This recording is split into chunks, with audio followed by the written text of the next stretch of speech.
Before tanks came shadows with teeth. Before drones came silence on four paws. Before war had machines, it had hearts that didn't break. This wasn't a beast.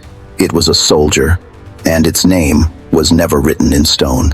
They say history is written by the victors, but no one writes about the ones who died first. The ones who charged into the fire, the ones who fought not for glory, but for the man beside them. This is the story of the Forgotten Legion, not of iron or eagle, but of fang and loyalty. And it begins not with a man, but with a bark. They called them Canis bellici, war dogs. But in the hush of campfires, in the prayers of centurions, they were called something else. The last wall. Not a line of shields, not a wall of stone, but a living barrier, low to the ground, eyes reflecting torchlight, jaws capable of crushing bone. Pliny the Elder wrote of them, not as animals, but as soldiers. The Molossian hound fears no man, no beast, no fire. It dies standing. And they did, again and again. These were not pets. They were weapons forged in loyalty, sharpened by instinct, baptized in blood. They didn't wear armor, though some did. They didn't carry banners, though they guarded them. They didn't speak, but their presence screamed, "Come no further." And in the darkest hours of Rome's wars, when the legions were broken, the standards lost, the men weeping, it was often a dog that held the line. They fought in the shadow of eagles. They died at the feet of emperors. And yet, history forgot them. Until now. It began in the highlands of Epirus, where the Molossians ruled the peaks, and their dogs ruled the night. These were not bred for beauty, not for comfort. They were bred for survival. Against bears, against thieves, against the cold that could freeze a man's breath mid-scream. The Greeks saw them and trembled. Alexander the Great took them on campaign. At the siege of Thebes, a single dog held a gate long enough for reinforcements to arrive. It died, but not before dragging 3 attackers into the flames. But it was Rome that turned them into war. When Pyrrhus of Epirus invaded Italy in 280 BCE, he brought 200 war dogs. They tore through Roman lines like scythes through wheat. Legions broke. Men wept. One dog dragged a centurion 30 paces by the throat. The man still alive, screaming until his spine snapped on a rock. And Rome learned. They didn't destroy the dogs. They took them, bred them, trained them, and made them Roman. By the time of the Punic Wars, every legion had a Canis custos, a guardian. Every fortress, a kennel. Every soldier, a warning. Fear the blade, but fear the bark that comes before it. Even philosophers wrote of them. Seneca, in a letter to Lucilius, confessed, "I fear not the sword of the enemy, but the silence before the charge, when the dogs are loosed." Imagine this. You're 8 weeks old, your mother is gone. You're dragged into a stone chamber beneath the barracks. The air is thick with iron, sweat, and blood. You hear screams, not from men, from dogs. This is the Canis ludus, the dog school. And you are not a puppy, you are raw material. Day 1. Fear. They beat drums, light torches, slam shields. You flinch, you cower. A whip cracks across your flank. You learn. Fear is weakness. Weakness is death. Day 10. Pain. They strap spiked collars, not to hurt you, to protect you. Then, hot irons sear your paws. You run across gravel, glass, fire. Why? Because in battle, you must charge through anything. Even your own agony. Day 30. Obedience. A trainer holds a knife to a mannequin. He whispers, "Hostis, enemy." You attack, again, until the word burns into your brain. Day 50. Loyalty. They bring in 2 men.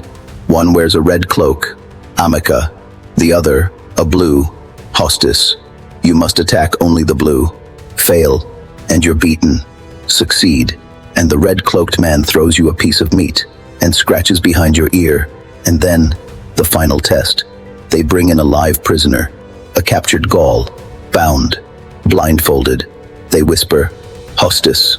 You don't hesitate, you kill. Now, you are Canis Pugnax, war dog, soldier, weapon, and you will never know peace again. They didn't fight in the front. They fought in the fear.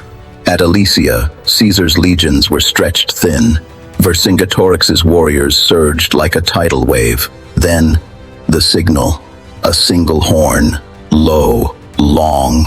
From the trenches, the kennels opened. Shadows poured out. Low, fast, silent. No armor, no banners, just teeth. They didn't kill to win. They killed to break.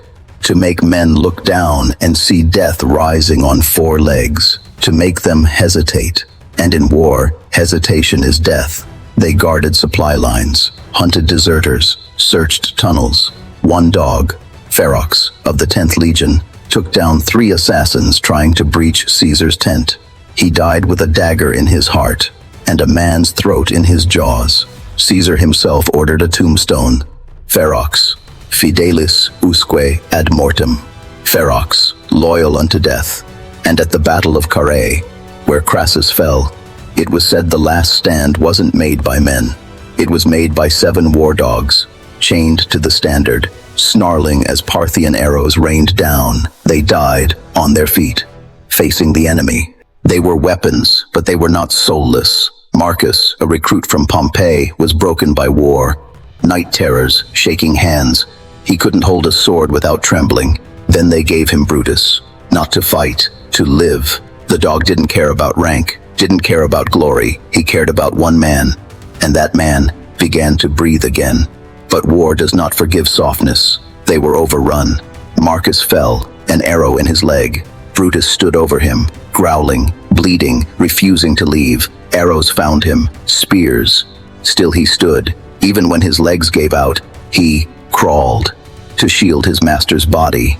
No one wrote a tombstone. No one recorded his name. But in that forest, loyalty didn't die. It screamed. And somewhere, in the silence between battles, a man whispered, "You were more soldier than I ever was." As Rome fell, so did the war dog. The legions thinned, the borders cracked. New wars favored cavalry, archers, machines. The dog was outdated. Christianity rose, and with it, a new fear of animals as demons. The Molossian bloodline was scattered, bred down, forgotten. The last recorded Roman war dog died in 476 AD, the same year the empire fell. An old blind dog, chained outside Ravenna. When Odoacer's men came, he barked, once, then silence. It didn't die, it just became memory. But memory has claws, and teeth, and a heartbeat that still echoes in the dark. But memory has teeth. The Molossian hound, ancestor of the Cane Corso, the Neapolitan Mastiff, the Rottweiler, still walks among us, not in armor, but in blood. And the spirit? It never left. In Vietnam, a German shepherd named Nemo took a bullet to save his handler. He stood guard over the wounded man for 18 hours. In Afghanistan, Luca, a bomb-sniffing dog, lost a leg, but saved over 200 lives. They don't fight for empires, they fight for one, for the hand that fed them, for the voice that called their name. So ask yourself, what is loyalty? Is it a contract, a flag, or is it a creature who would rather die than leave your side? We built gods in marble, kings in gold, but the truest soldier Rome ever knew had no name, no rank, no epitaph, just a heartbeat and a will to protect. Before tanks came shadows with teeth, and they are still with us. In every dog that guards, that serves, that loves without condition. If this forgotten hero moved you, leave a like, subscribe, and tell someone. Remember the war dog, because history isn't just written in scrolls, it's carried in silence, on 4 paws. And as always, may history never be forgotten.